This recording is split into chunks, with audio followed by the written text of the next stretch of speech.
It is a battle of the champions. We see the two opponents coming into the arena. On one side, there is a thin chap. He is slightly built. He is spare and thin, but he is tough. On the other hand, we see a very muscular guy.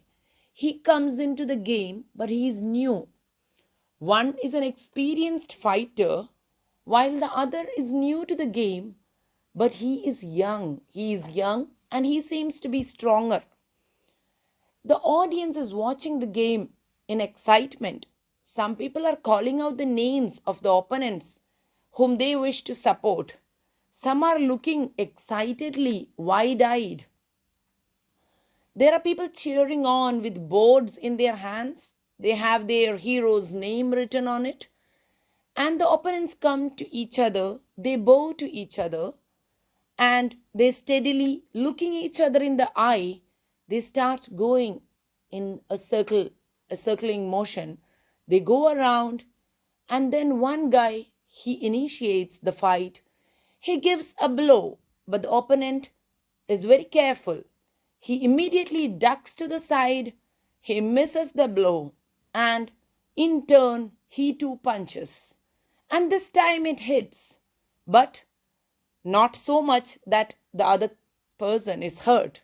He comes back, he moves in, and so forth. We see them dealing blows which are unimaginable for the audience. The audience gasps. Is one person going to go down? No, he's a trained athlete. Neither are going down. Each time one is hit, he feints to the left, he punches, he kicks, and all the time there is a psychological game going on also. One person is thinking, what are my strengths? I need to hold on to my strengths. The way I punch with my left hand, that is stronger. Or my kick at this angle, it is better. So he is holding on to his strengths. Maybe the experienced fighter is thinking, what are my opponent's weak points? Where is he leaving his guard? Where is he letting go of his guard? At that moment, I will punch him and I will make him fall. He is unguarded at such and such a moment, and so on and so forth. And after one round, it goes on to the second round, it goes on to the third round, until we see that one of the opponents starts becoming tired. And then the other one, he keeps on at the game until he sees that his opponent can no longer fight him, and then he has to succumb to the stronger person. The stronger, the smarter. It needn't be physically stronger. It could be the person who was very guarded throughout the game. And for what are they playing? This is also very important.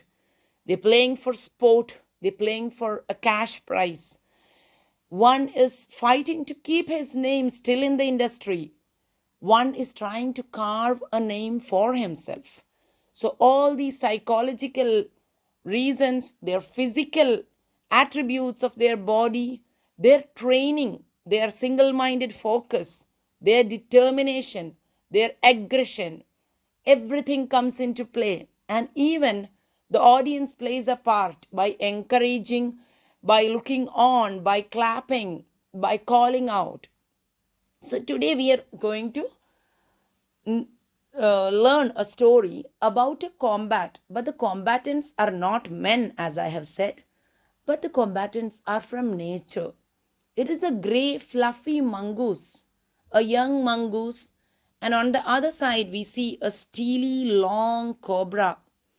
The cobra is an experienced fighter, tough, feared by the entire animal world. The mongoose is looking very tame, is a cute creature, but you cannot underestimate him. He is the natural enemy of the snake and will go to any lengths to kill the cobra. And now let us see who is the audience for this fight, for this battle between these two champions. There is a little boy sitting on a huge banyan tree. In India, we have so many banyan trees, and these trees, the roots fall down so beautifully that here the tree is described as a maze. It is so intricate. It is like a maze, and it is so wide. A platform is built on this tree. Here the child tells that the tree is as old as the hills and the very village in Dehra. It is as old as the mountains there.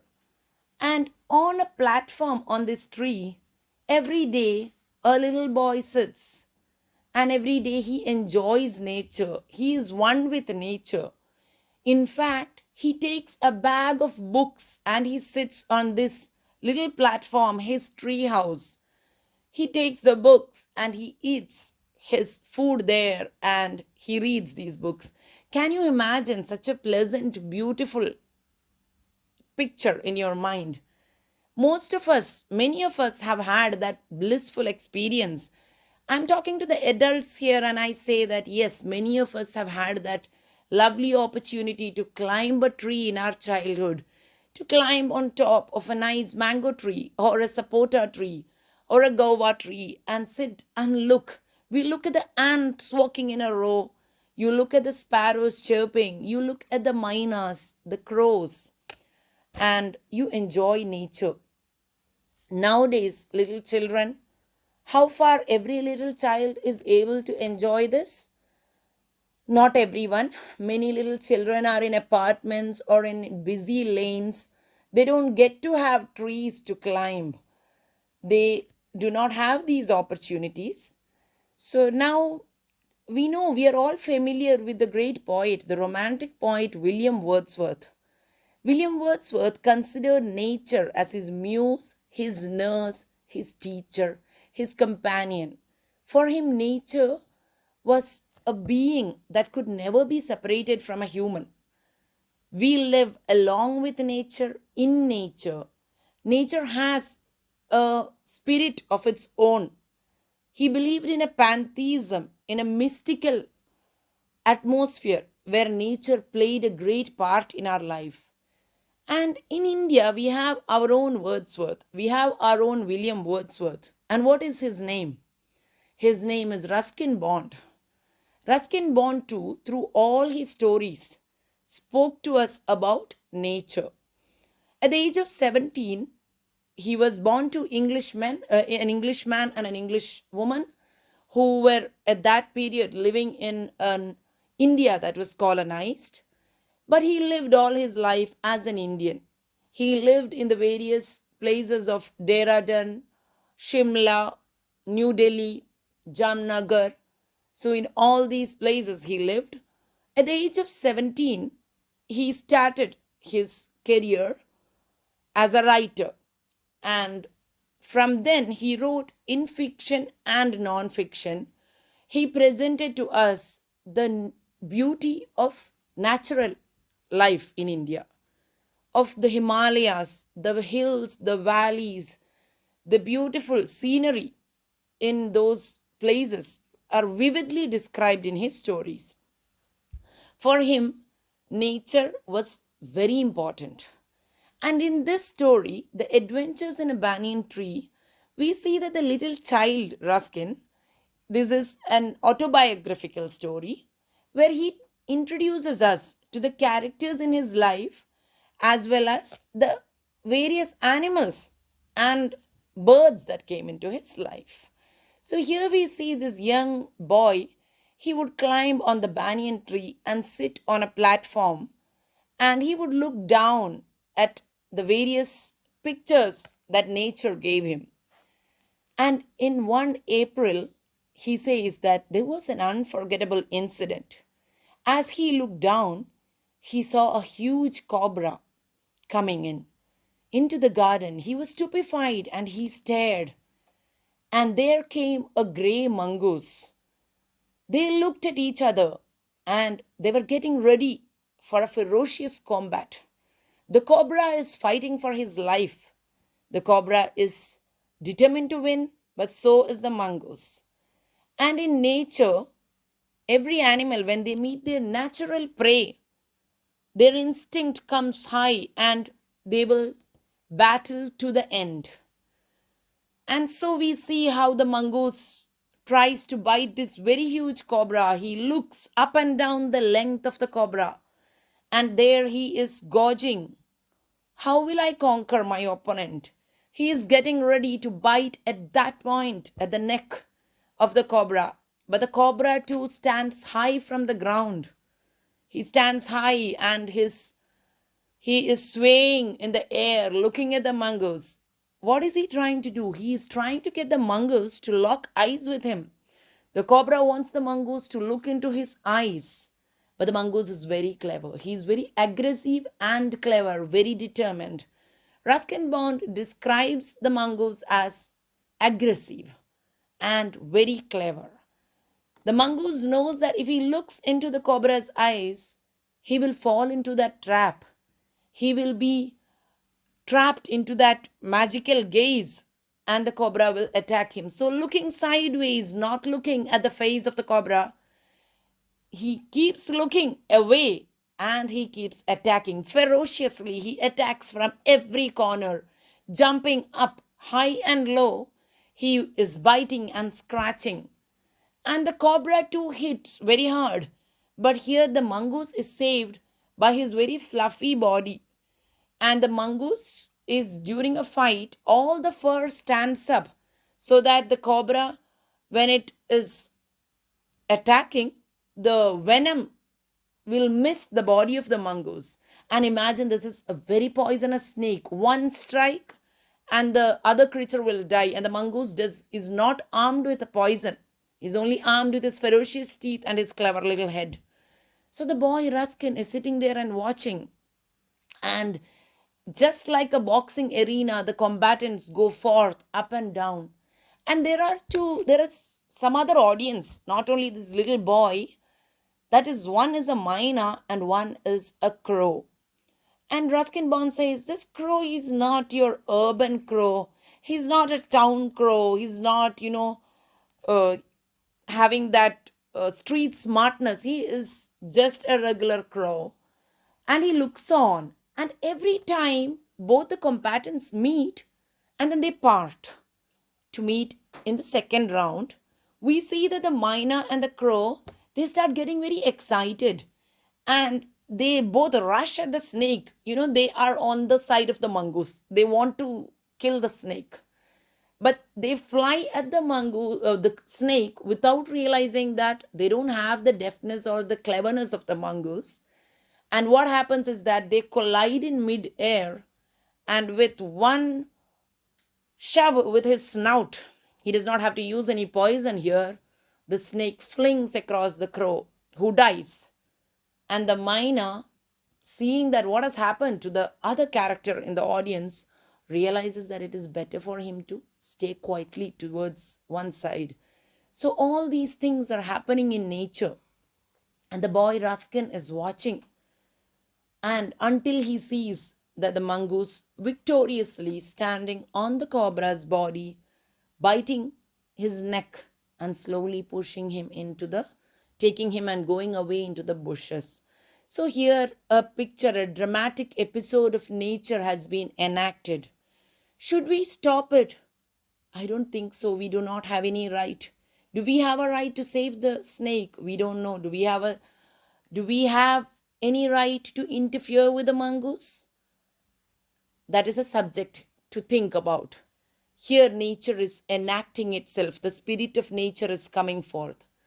The boy Ruskin tells us that every day he goes with a bag full of books. Imagine how he sits there and he is leisurely reading. I believe every child must have a safe space, a corner of his or her own, to sit and read the books you love, and you must have a bag of books. And here Ruskin tells us, we are curious to know what are the books that he carries. He says, I have an odd assortment of books.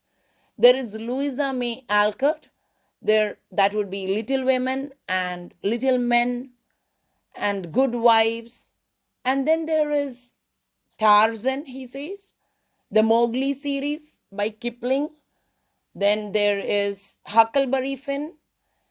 There is Tom Sawyer, and a lot of odd books. This is how he says, Kidnapped by R.L. Stevenson.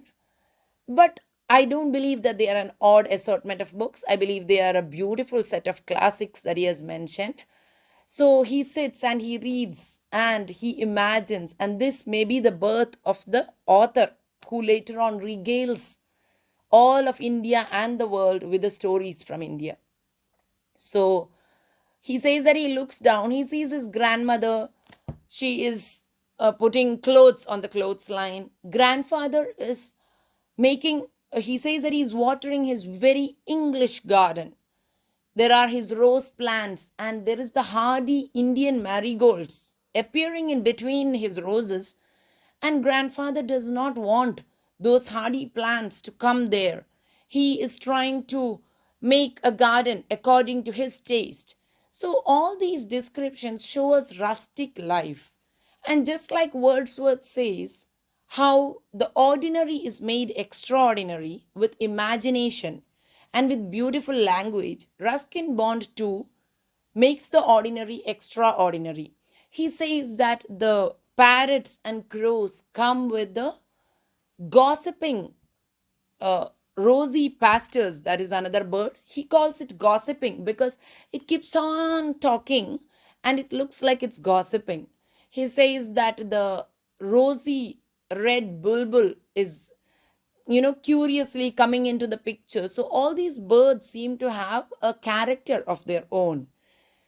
And lastly, we have one more story which is quite exciting. He says that grandfather has a pet rat, a little white mouse. And do you have a pet like that? You could have a hamster or a rat or mouse, and this creature is always getting into the boy's pockets, and the boy is able to take it along with him on his adventures. So he takes it to the banyan tree and he makes one more friend there. There is a little squirrel. A little squirrel becomes his friend. Have you ever thought that a squirrel would become your friend? Yes, you should try feeding. You should try feeding a little squirrel and he will soon become your friend. So here Ruskin Bond actually says he was a foolish little squirrel because that's what his family thought of him. I'm sure his family thought that he's a foolish little one to make friends with a human being. Here we are also provoked to think that sometimes human beings do harm animals, and the little animals, they're wary of human beings. But Ruskin Bond says that maybe he noticed that I don't have an air gun, I don't have a catapult, and he realized that he is safe with me. And he would come into the little boy's pockets and he would play. And until one day, Ruskin Bond says that he noticed three white squirrels and he was amazed. So were the grandfather and grandmother, until they all remembered or they realized that the white rat was the father of the squirrel's little children. And this is something that Ruskin Bond came to know then, that the squirrel and the rat are related and they could mate and their offspring could be a mix of both. And these are the little miracles of nature that you will see when you observe nature closely. Ruskin Bond describes the various creatures in the garden, the flowers, the rains, the trees, and he is taking us on a journey through nature. We have to think here of what is happening to our world at present. There is a lot of deforestation happening, there is wildfires, ecological problems. Does man need to think more? Does he need to realize that the spirit of nature is one with us? We need to live in harmony with nature. June 5 is the World Environment Day, a day where we need to realize that we have to conserve nature. Any reader of Ruskin Bond or any adult who reads these poems, it is our duty as adults to conserve nature for the future generations. And little children, it is your right. It is your right to demand that nature be present around you. Even if you live in busy places, even if you are in apartments, you have to take time out to go to parks, to go to beaches, to see the beautiful sea. You need to see animals and little creatures, and that is your right, and that is something you can demand to the adults around you. They must make it happen for you. And it is so beautiful to have a little tree house to sit on and read. So this is Ruskin Bond's story for us. In his autobiographical memoirs, we see that he takes us through the various passages in his youth about eccentric people he has met, about friends, boys and girls whom he has met on the way through his childhood, and all the elements of nature. He says that the banyan tree is so noisy when the figs appear all over it, and it is so much fun to pluck mangoes from your grove and eat it. And berries, there are bird cherries, there are borums, and any little children, if you have gone through your garden and picked these and ate it, then you know how much fun it is. And you must have your own little patch where you can grow a sunflower, a marigold, a petunia, and colored leaves. I myself had the luxury of living somewhere rural and having an opportunity to climb trees, to plant, to play with little animals. As Dylan Thomas says, that period when the sun is golden, only once in your life is the sun golden, and that is when you are young. So we are also reminded of Henry Davis' poem, "What is this life if there is no time to stand and stare? A poor life it is if we are so busy that there is no time to stand and stare." So in his poem Leisure, Davis describes how we need to stand and stare at nature. We need to see the miracles, the rainbows, and the little squirrels that will come down, the sparrow that is talking to us. Thank you. Look down through the banyan leaves at the world below.